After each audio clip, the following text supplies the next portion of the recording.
Joshua 14, verses 6 through 14. I want you to look inside of these particular passages, 6 through 14. I want to show you 5 characters. Show you 5 characters. There are 5 notable characters in this particular passage. You have Caleb, you have the people, you have the word, you have timing, and you have the mountain. I need to tell you today that the mountain is calling. The mountain represents a call. The mountain represents a hope. The mountain represents a drive.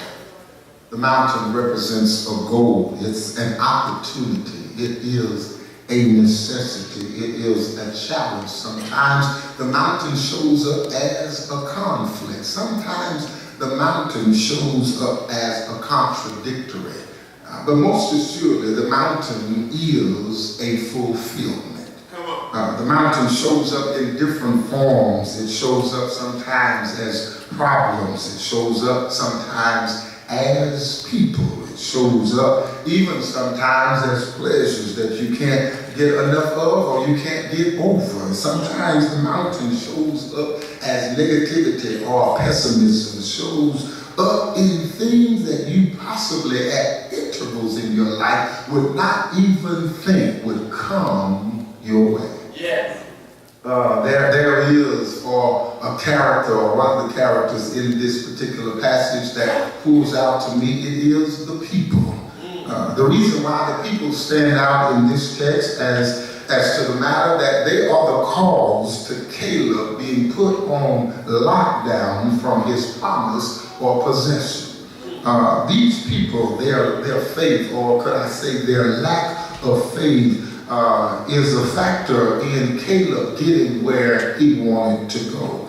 Their sin of disbelief that God would keep the word of his promise kept Caleb from getting what he had been promised. The people he associated with, the people he hung around with, the people he kept company with, the people that were in his circle of influence, the people every now and then that seemed to always show up when he wasn't looking around for them.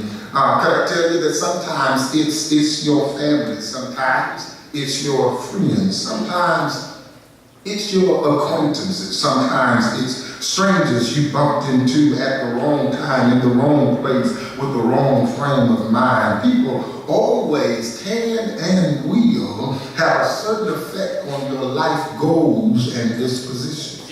It just depends on what place and position you're placed in your life. You've got to understand, I heard Brother Carl say that 20 years ago that he was up for church in the hometown, but God had a different placement from him, not his hometown, but down here in New Orleans. And God knows how to place people right where he wants them to be at the time he wants them to be there.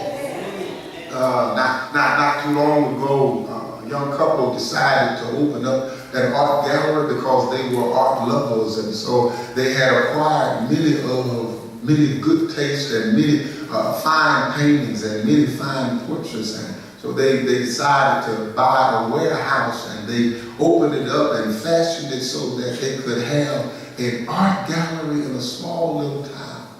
One of the particulars of that town was that a number of the people in the town were chess players. And they would come up to the park each and every day of the week and they would play with each other because they enjoyed spending that time together. They had all kinds of paintings in this art gallery from all kinds of great men, but there was one painting that everybody wanted to see, and it was a painting called Checkmate.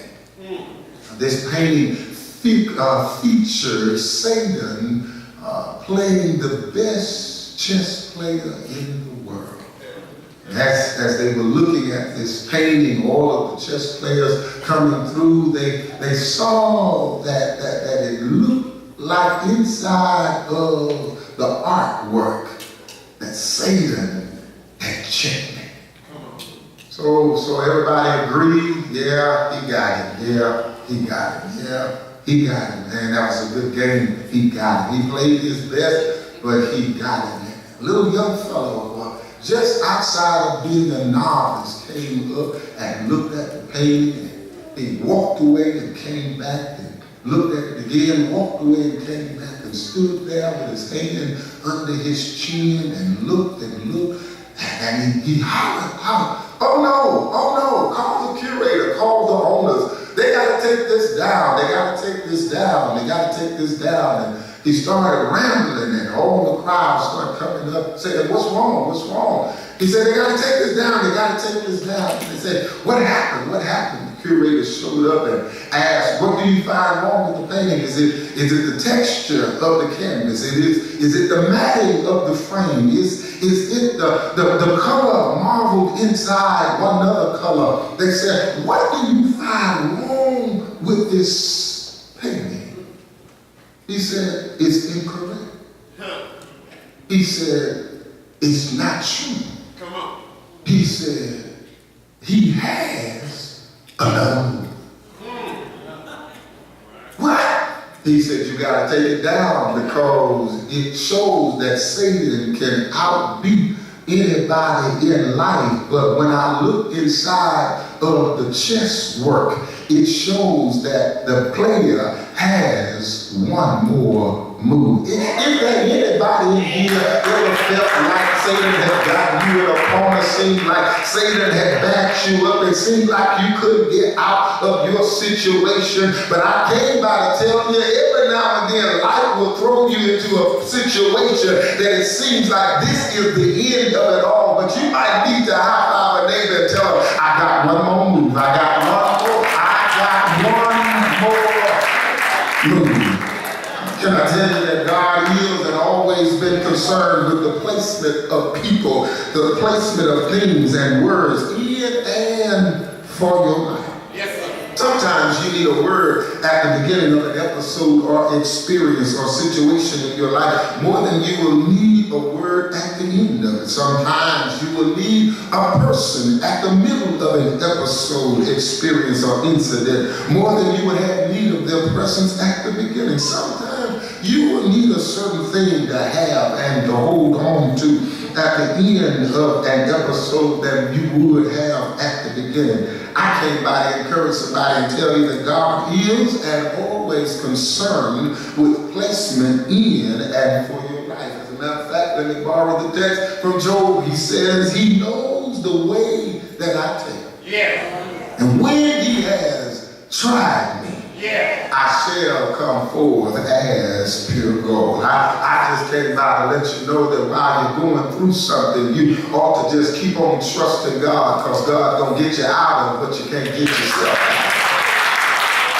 When I look inside the text, I also find that Caleb is a major character in this book of Joshua. Caleb is a point of reference character in the Bible. I need to tell somebody today that the Bible represents points of references of God. I need you to understand that when you read the characters in the Bible, anybody really read the Bible? It's better than the soap operas, I tell you.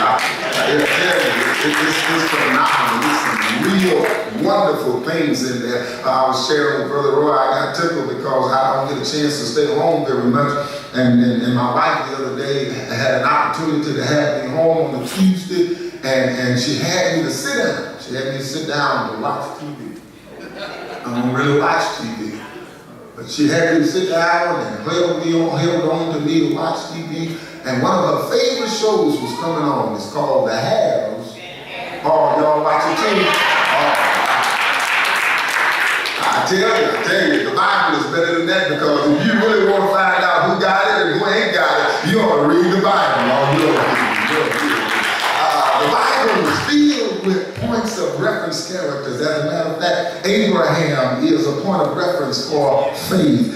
Moses is a point of reference for leadership. Sarah is a point of reference for submission. There ought to still be some mothers in the church that ought to be able to talk to some young women and teach them that submission is a very powerful thing, because these young women in this culture, I feel sorry for some of you, these young men. Through my own son, boy, I feel sorry for y'all, because y'all got a different group of women y'all got to deal with. I said, man, they don't know nothing about submission. I had one couple who even told me, said, preacher, I want you to take out that word obey out the vows. I said, baby, then you don't want me to marry you, because I'm going to keep it right there, because God will honor you if you know how to submit.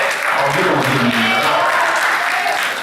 I already made half of the women mad. I'm sorry, y'all. I'm going back to Houston. Don't worry about it. All right. But can I tell you, Hannah is a point of reference for a praying mother, for a woman who has to deal with the situation about her body and has to deal with the situation with another sister. And every now and then, you better learn how to pray and believe God that when you get up